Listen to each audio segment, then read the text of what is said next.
welcome back to the Weekly Pool with Comics Press. I'm here with Jess Fischel. She's my boss lady.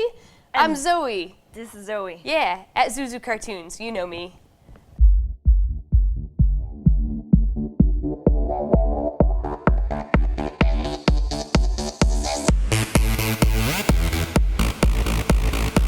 All right, so we're gonna jump right in. We have a short week today, so Yeah, really short week. We have a short week today because time. It's all in one day. Yeah, timey-wimey, wibbly-wobbly. We got there. Those ding when there's stuff. Yeah. Huh. Okay, I'm gonna go ahead and start then. I'll Cool. start with Baker Street Peculiars. This looks all kinds of adorable. It's from Boom Comics because, yes, adorable and Boom kind of synonymous.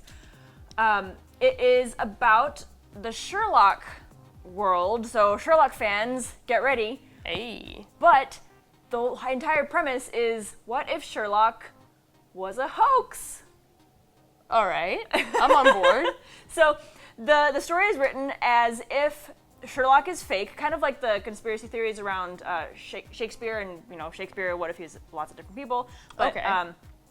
it's about what if Sherlock was a hoax, and everything, all the stories, were actually written by his landlady, Mrs. Hudson, Aww. under the pen name of Dr. John Watson, because of course men get published and read more often than women do. Ah, So okay. that's where all the characters come from. So still like 1800s or so era? Yes. Oh, yeah. Okay, Still nice. that. And she actually has a trio of kids. I was trying to think of a fun adjective for. Cockney street orphans? Yeah, kind of. Awesome. Well, one of them is smart. One of them is like a ragtag. There's a mix of personalities in there, but they're the Okay. ones who actually go out and solve these mysteries for her, and then she writes them up as the famous Sherlock Holmes. Oh, But okay. the art looks adorable. The writing is probably going to be great. I noticed there, it's Roger Langridge is involved. Yes, Roger Okay. Langridge is writing it. He's the one who Nice. did Abigail and the Snowman. Yeah, he's been doing a lot of sort of vintage looking comics kind of lately. He did a circus one that's like on my bookshelf, and I can find it for you guys later. You do but- that. Yeah, but he's kind of prolific, I guess, is a good word for him. Yeah, and then Yeah. he's pairing up with Adam Hirsch, who does Oh. Adventure Time. Oh man, okay. Back to adorable art, that's why. Nice. Yeah, well, and that's Boom's whole theme is they love giving people their little people like more projects. So cool. So that's an ongoing, and that's starting this week, so it'll be full of lots of adventures. I saw some really fun, silly little layouts. It'll be an all-ages book, and it'll be really silly and fun, I think. Awesome. Well, yeah, we love Boom here, so I can't imagine this being. Yeah. Yeah, And there's cool. a really epic incentive cover. We only got one of them. Oh. So it's really pretty, though. You have, Do to, you- you have to look at it. I can't remember who did the art for it, but Okay, we'll nail that down. splash page, plong! Yay! See how sound pretty it effect. is? Okay, cool. Yeah. So my first one actually is the Infinity Entity. What's the Infinity Entity? That sounds like a billion other titles in the Marvel Universe. Yeah, because it has infinity in the title. It's so unique. So unique. So The Infinity thing is a big thing. It's a big deal. It is, and especially with the Infinity Gauntlet, and especially with the way that Gauntlet is being built up in the cinematic universe right now. Yeah. Like, yeah, they're really building up Thanos and the Gauntlet's like importance and all that jazz. Looking up this series was kind of a train wreck. Let me, you can just see me staring at my notes here because I'm not gonna get this right otherwise. All right. So first there was Thanos, Infinity Relativity. Then there was Thanos, Infinity Revelation. And then there's this series, which is Infinity Entity, which is a bridge between 2 and 3. And then that third series is going to be Thanos, Infinity Finale. So if anybody walks into the shop and asks me for Thanos Infinity, I'm just going to break a desk. We don't have any desks, so ha! There's magic tables back there. I'll find a way to break them. Tables. Whatever. I'll be so angry that I'll be unintelligible, and I'll just make a bunch of sounds and grab an inanimate object and I'll break it. Also, if one of our tables happens to be broken, it definitely wasn't me, and it's probably on you guys to pay for it. Probably blame Yeah. Hong? Yeah. Oh, Yep. So what is the Infinity Entity about? So it is actually a pretty cool series. The Jim Starlin, who's the writer, referred to his main character, Adam Warlock, in one of the interviews. That's a cool name. Yeah, right? Continue. And Adam Warlock's kind of been around. He's a cool character, and he's been going through some changes with this whole Infinity Saga. Changes. Yeah. Except I think they're like evil. Like, yeah. Oh. Yeah. It's like the metal version of Changes. Oh. But he referred to the character as, he'll be deranged as usual. Okay. Yeah. Yeah. So it'll be fun watching this poor man just break, apparently. And then the art on that's actually Alan Davis, so that'll be, it just looks, really pretty. So yeah, it should be a fun series. So it's a mini-series, and then it'll be collected as a graphic novel or as a trade afterwards. Yeah, the series was trade, same thing. Right. Sort of. Yeah, really. We should actually do a whole series on like how to comic. Yeah, I had some poor casual walk into the store yesterday and was like, it's like a book, but it's like a comic book, but it's not a comic book. I'm like, graphic novel? He's like, that one! That word! Let's do that. We're gonna do that. Stay tuned. We'll have a video out for you on how to comic. Yeah, I like it. Okay. My next one is Mars Attacks. Did you have anything else to say about Oh, this? no. I'm just super excited for your next one. Oh, yeah, because it's by a very special person that we know, sort of, kind of wish we knew. He's a local, so we've been within 20 feet of him multiple times. Yeah. So Mars Attacks Occupation is coming out. It's a miniseries with a 5-issue miniseries coming out from IDW, which is IDW is kind of known for taking other media titles and importing them and doing the comic version. So they're like the licensed publisher. They That's like kind what of are. they do. They do a lot of independent stuff too, but they're out of all the publishers, they probably do the most licensed stuff. Them and Titan. Yeah. But anyway, Mars Attacks Occupation. So this is going to be campy as all hell. Oh yeah. Because it's the Mars Attacks universe. The little aliens with the giant green brains and Ack. Okay. The entire rest of this video will just be done in acts. We'll have captions. Okay,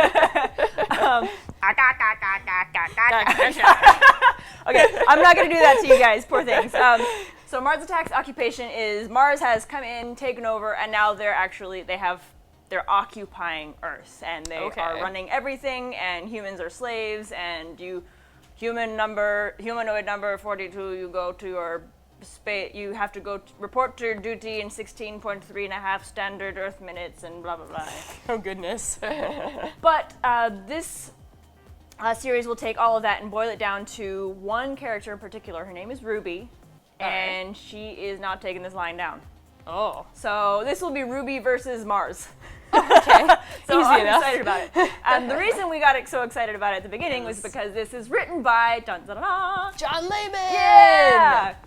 You know him from Chew. Yeah, you do. Chew is amazing. Chew is ridiculously funny and stupid and weird and just, I don't know how this man's brain works. He's got the imagination of like 14 people stuck inside of his head. Yeah.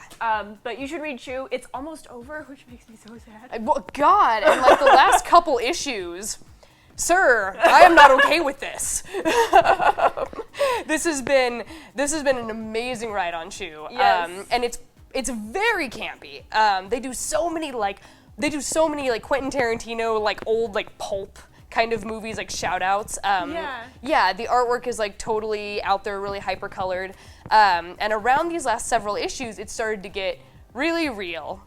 It's always had a lot of that. Like it's always 5, had 10 gravity. issues or so, you're just like, boom, also right in the feels. Yeah, it's just like, oh, is this your like hard intestines? So really, it's an amazing book. It's in, It's so good. we have all the graphic novel, the trade collections on the back. I think it's up to around 10 or 12, something like that. Well, they just 10. finished 55 divided by 5, so it'll be 11 like- is coming out soon. Yeah. Yeah. So I think it's wrapping up with 60, right? Yes, they have 60 issues. They've also had 60 issues planned since volume like 3 or 5 or something, So very which early. like as a creator, I don't even know. So we love Yeah. John Layman, and the fact that he's a local makes us very proud. Yeah, we're really proud to have him from Arizona. Yeah. He's one of our shining stars. So he is writing it, and then Andy Kuhn is doing the art for it. Awesome, okay. And I saw it. It looks fun. It's also very brightly colored, very 80s crazy Mars Attack. So it'll be a lot of fun. Awesome, yeah, and I mean, who better to follow in Burton's shoes? It's perfect. Yay! So I'm so Congrats, hyped. So actually, also, I have another licensed title. Do it. Yeah. So I actually am super excited about Haunted Mansion coming out. Hell yeah. Okay. Are we all excited about Haunted We're Mansion? all excited about Who's Haunted excited about Mansion? Haunted Mansion? Do you know why we're so excited about Haunted Mansion, you guys? Because who's writing it? Because Del Toro is doing the movie. Oh, also yeah. Josh Williamson is Also, writing Josh Williamson That's is why doing I'm the excited writing. about it. So hey, we're both really excited for different reasons. Josh Williamson is amazing. He writes Nailbiter. He writes Birthright. Yeah, that's right. Oh. Yeah, Nailbiter is amazing. Birthright is one that I keep getting yelled at to pick up. You still haven't picked it up? I still oh haven't my picked God. it up. I'm getting really hyperactive in this video because we've had two things that we've been really excited about. Yeah. Well, and Josh Williamson, he's amazing for this project because part of what they're doing with the movie and with the comic series is they're trying to actually up that horror. Y'all remember the Eddie Murphy travesty that was Haunted Mansion a couple years ago? Yeah. Travesty. But Del Toro is coming in, so he's actually going to add like the surrealism and the horror, and like it's still Disney. They'll still be fun, but it's Del Toro, so it's gonna be amazing. And it's Williamson who does that. He does horror really comedy. Horror and horror mixed with all this real. There's read his books. So many like ridiculous Silence of the Lambs references in Nailbiter. Like the first volume, they're just like it's not even like. It's not even like, oh, haha, here's a funny side reference. It's like the characters realize that they're stereotypes. Yeah. And they're just like at one point the girl walks into the jail cell and like the main like serial killing villain is just like, hello, Clarice. You're like, all right. So this is, is this an ongoing? I believe it's a mini. Okay. I'm not sure exactly how many issues. Okay. But I think it's just a little mini-series to get us hyped up for the movie that's coming out. All right, well, it'll be amazing, no matter what. And the artwork is really cool looking. Also, a very cartoony at times, but it's using a lot of like paint work and kind of like misty almost elements. Yeah, so it's like very like, it feels ghostish, you know, ghostly. That's being put on by Jorge Manuel Carocha Coelho. Dang it! It's okay, you wouldn't have gotten that. He must be Brazilian because that's a Brazilian last name. Oh, okay, cool. So yeah, his work looks really neat. So yeah, that's going to be an amazing series all around. Like the revamping of the Haunted Mansion franchise has got me just super jazzed. So yeah. Yay! Oh, this is gonna be a fun week. Yeah, I'm so excited, you guys. There's not a lot of huge big stuff going on, but there are a couple of really cool titles that we're personally very excited about. So we're probably gonna be shoving them in your hands if you come in. Yep. Yeah, I'm just gonna be like hiding behind one of these little like displays with like a pile of Mars attacks, and I can attack you with Mars attacks, and it's not assault, it's a gimmick. Right? Right. Okay. All right. We'll see you guys next week.